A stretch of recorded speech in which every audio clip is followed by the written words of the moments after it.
حطي مفاتيح شقتك في الفريزر جوه التلاجة قبل دخول الشتاء، ده طلع اختراع كان غايب عننا فين.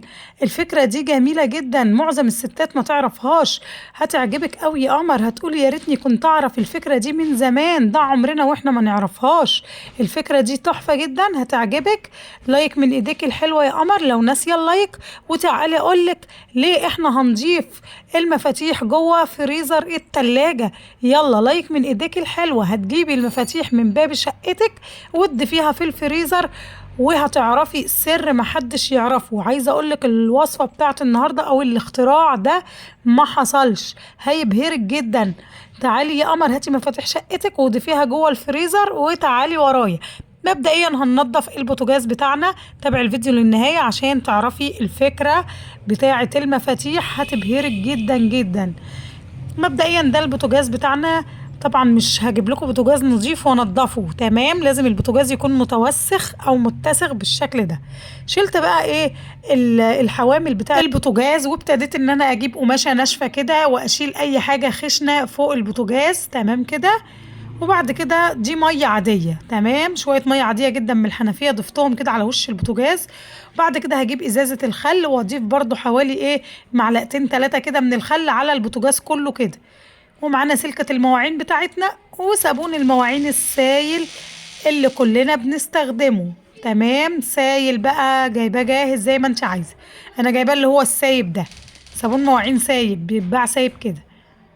هنبتدي بقى ان احنا ندعك سطح البوتاجاز بالطريقة اللي انت شايفاها دي، بعد طبعا ما ضفنا الخل مع شوية مية كده، وضفنا برضو الصابون السايل بتاع المواعين. وهنبتدي ان احنا ندعك بقى بالسلكة. عايزة اقول لكم بينضف معايا بسرعة البرق، مش محتاج. جميل قوي. الناس الحلوة بقى اللي منوراني، لو تعرفي خلطة لعيون البوتاجاز قولولي عليها، وكلنا بنتعلم من بعض يعني. كده في الكومنت الشاطرة القروبة العسل تكتب لي كده ازاي بتنظف عيون البوتاجاز، تمام. انا هنا وريتكم سطح البوتاجاز اهو، بعد بقى ما دعكته كده بالسلكة جبت كده قماشة وابتديت ان انا انشف كمية الصابون اللي على سطح البوتاجاز كده خالص.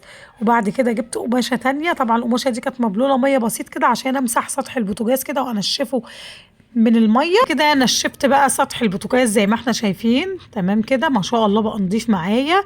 هجيب بقى قماشة تكون بقى ناشفة ما فيهاش مية خالص اهي، وابتدي ان انا اطوق كده السطح من فوق وانشفه كله وما خليش فيه اي نقطة مية.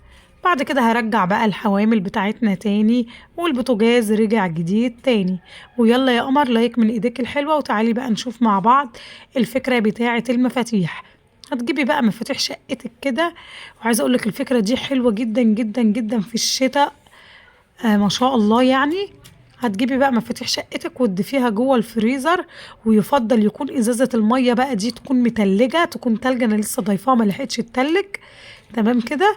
وهتبتدي ان انت تضيفي المفاتيح كده لمدة 5 دقايق كده، وتقفلي عليهم الفريزر، باب الفريزر بتاع التلاجة كده، وتسيبي المفاتيح دي كده لغاية ما تسقع.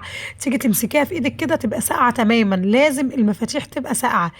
تسيبيها فوق الازازه لغايه ما تسقع، وبعد كده هناخدها ونروح نفتح باب الشقه.